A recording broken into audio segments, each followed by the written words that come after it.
जय हिंद, जय भारत। एक बार फिर से स्वागत करता हूं आप सभी लोगों का आपके अपने चैनल लोन हेल्प इंडिया पे। आज के इस वीडियो में हम लोग जानेंगे कि कोई भी नोटिस अगर आपके पास आता है तो वो नोटिस लीगल है या इलीगल है। ये जानने के लिए ये वीडियो आपको देखना काफ़ी इंपॉर्टेंट है। बहुत समय से इस पे कोई वीडियो नहीं आ रही थी, चर्चा नहीं हो रही थी इस टॉपिक पे। काफ़ी लोगों को हर तरीके के नोटिस देखने के लिए मिलते हैं बैंक से, एनबीएफसी से। तो इसमें से पहचान कैसे होगा, ये हम लोग कैसे पता करेंगे कि कोई नोटिस अगर आपके पास आ रहा है तो वो लीगल नोटिस है या इलीगल नोटिस है, या फिर अगर हम लोग कहेंगे क्या वो नोटिस रियल है या फिर वो नोटिस फेक है। ये पहचानना काफ़ी इंपॉर्टेंट है। अगर ये आप पहचान नहीं कर पाते हैं तो फिर हो सकता है कि आप भी डरेंगे, नोटिसेस देख के आपको भी डर लग सकता है। तो वीडियो को स्टार्ट करते हैं। अगर आपने किसी भी तरीके का लोन लिया है और लोन लेके डिफ़ॉल्ट कर दिया है किसी भी कारण से, भले ही वो कारण पर्सनल हो, मेडिकल हो, या फिर आपका ऑक्यूपेशनल हो, या फिर लॉस ऑफ इनकम हो, कोई भी कारण हो, ये मैटर नहीं करता है। अगर आपने डिफ़ॉल्ट किया है तो ये वीडियो आपको देखना इम्पॉर्टेंट है। आपने अगर बैंक का लोन लिया है या फिर एनबीएफसी का लोन लिया है, आपको दो तरीके के नोटिस आते हैं। एक आता है लीगल नोटिस, एक आता है इलीगल नोटिस।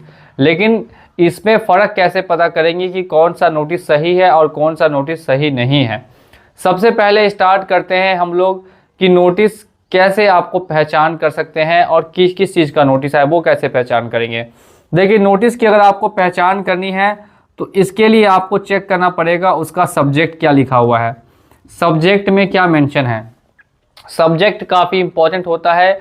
नोटिस में आपको जिस तरीके के सब्जेक्ट देखने के लिए मिलेंगे वो सबसे पहले आपको मिल सकता है रिकॉल नोटिस, फिर मिल सकता है डिमांड नोटिस। ध्यान से देखते रहिएगा, रिकॉल नोटिस, डिमांड नोटिस, इस तरीके से आपको सब्जेक्ट में देखने के लिए मिलेगा।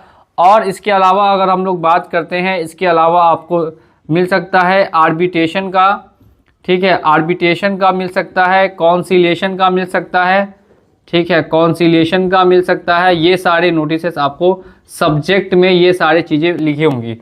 रिकॉल नोटिस है, डिमांड नोटिस है, आर्बिट्रेशन है या फिर कॉन्सिलिएशन है। अगर ऐसा कुछ भी नहीं लिखा है नोटिस में और डायरेक्टली लिखा हुआ है लीगल नोटिस, तो समझ लीजिए कि फिर उस नोटिस का कोई मतलब नहीं बनता है। वो नोटिस जो है आपको फेक है, डराने के लिए है। पहला तो आपको सब्जेक्ट चेक करना है।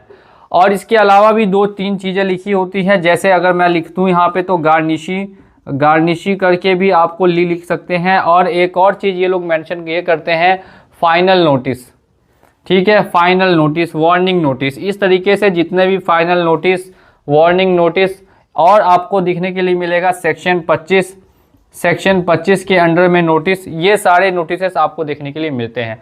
अगर इनमें से कुछ भी मेंशन नहीं किया हुआ है तो समझिए कि वो नोटिस का अगर सब्जेक्ट ही सही नहीं है तो समझ जाइए कि नोटिस फेक है।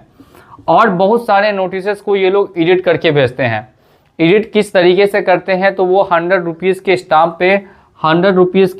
पे आपको एडिट कर देंगे। नीचे में आपका नाम लिख देंगे और लिख देंगे लीगल नोटिस निकल चुका है। तो अगर ऐसा भी कुछ हुआ है तो आप समझिए कि वो नोटिस क्या है, इलीगल है, यानी कि फेक है। अब और एक और आपको उपाय बताता हूँ। एक और उपाय ये है कि अगर आपको टेक्स्ट में सिर्फ आता है व्हाट्सएप पे मैसेज कि ये नोटिस आपको निकला है, तो वो नोटिस भी क्या होगा, वो नोटिस भी इलीगल होगा, यानी कि फेक होगा।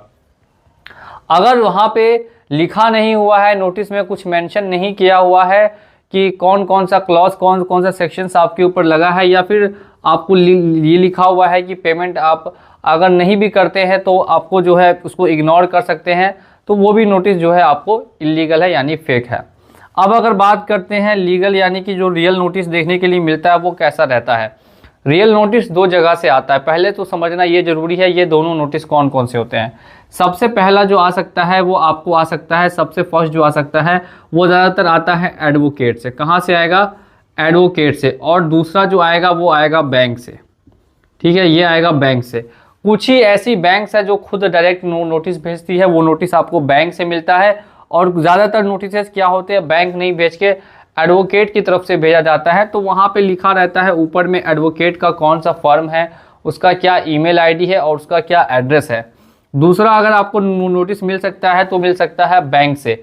बैंक से भी अगर आपको नोटिस आएगा तो उसमें भी डिटेल्स मेंशन की हुआ होगी कि कहाँ से नोटिस आया है, कौन सा बैंक है और उसकी ब्रांच कौन सी है।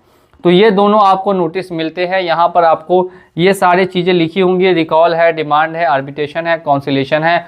अगर आपको नोटिस मिलता है और अगर आपको फर्स्ट टाइम है तो आप इसको रिप्लाई कर सकते हैं। ज़्यादातर जो इसमें इम्पॉर्टेंट है वो 2 ही 3 रहते हैं, बाकी अगर आप नहीं भी करते हैं तो भी चलेगा। जैसे एक आपको प्री एनपीए नोटिस आता है, नहीं भी रिप्लाई करेंगे तो भी आपका काम चल जाएगा। अगर आपको फाइनल रिमाइंडर नोटिस आता है, नहीं भी रिप्लाई करेंगे तो भी काम चलेगा। एनपीए हो गया है, इसका नोटिस आता है, नहीं भी रिप्लाई करेंगे तो भी काम चलेगा। रिप्लाई करना है, रिकॉल आ गया, डिमांड नोटिस आ गया, आर्बिट्रेशन है, कॉन्सिलेशन है, गार्निशी है या सेक्शन 25 है, तो आप इसे रिप्लाई दे सकते हैं। अब हम लोग नेक्स्ट बात करते हैं, ये एडवोकेट से आता है या फिर बैंक से आता है। अब दूसरी चीज़ यहाँ पे क्या है, इसके अलावा भी आपको एक कोर्ट से आता है, ठीक है। और कोर्ट से कौन सा नोटिस आता है, तो देखिए कोर्ट से जो आपको नोटिस आएगा उसमें आपको जिस कोर्ट से आया है उस कोर्ट का मेंशन किया होगा, और साथ साथ में ज़्यादातर आपको कैलकाटा से मिलेगा, कैलकाटा सिविल कोर्ट का मिल सकता है।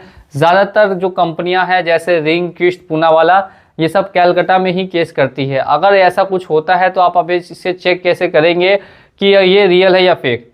तो जो ऊपर में कोर्ट का नाम लिखाया है उस पर आपको क्लिक करना है, वहाँ पे आपको देखना है कैलकाटा सिविल कोर्ट। क्या लिखेंगे आप, कैलकाटा सिविल कोर्ट, ऐसा आपको मेंशन करना है। गूगल पे जाइएगा, क्रोम पे जाके चेक करना पड़ेगा, वहाँ पे कैलकाटा सिविल कोर्ट आपको मेंशन करना है। जैसे ही आप ये मेंशन करेंगे तो आपको वेबसाइट ओपन हो जाएगी। वेबसाइट ओपन होने के बाद आपको दूसरा ऑप्शन मिलता है केस स्टेटस का। क्या ऑप्शन मिलेगा, केस स्टेटस।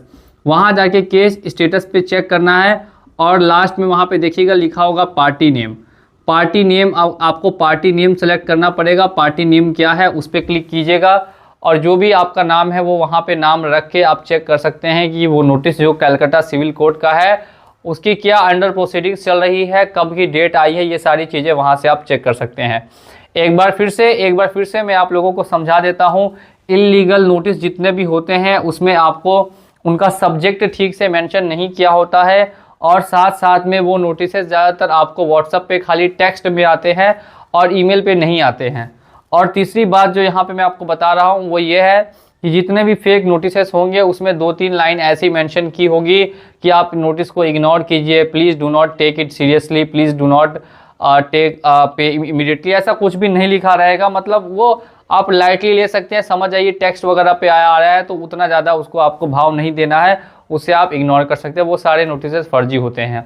कुछ नोटिसेस का कोई मतलब नहीं बनता है, pre NPA notice, NPA notice और आपको फाइनल रिमाइंडर नोटिस, इन सभी का कोई मतलब नहीं बनता है। तो अगर आपको आते भी हैं तो आप इन्हें इग्नोर कर सकते हैं। अगर जो अगर रियल नोटिस आता है वो आता है एडवोकेट की तरफ से और बैंक की तरफ से।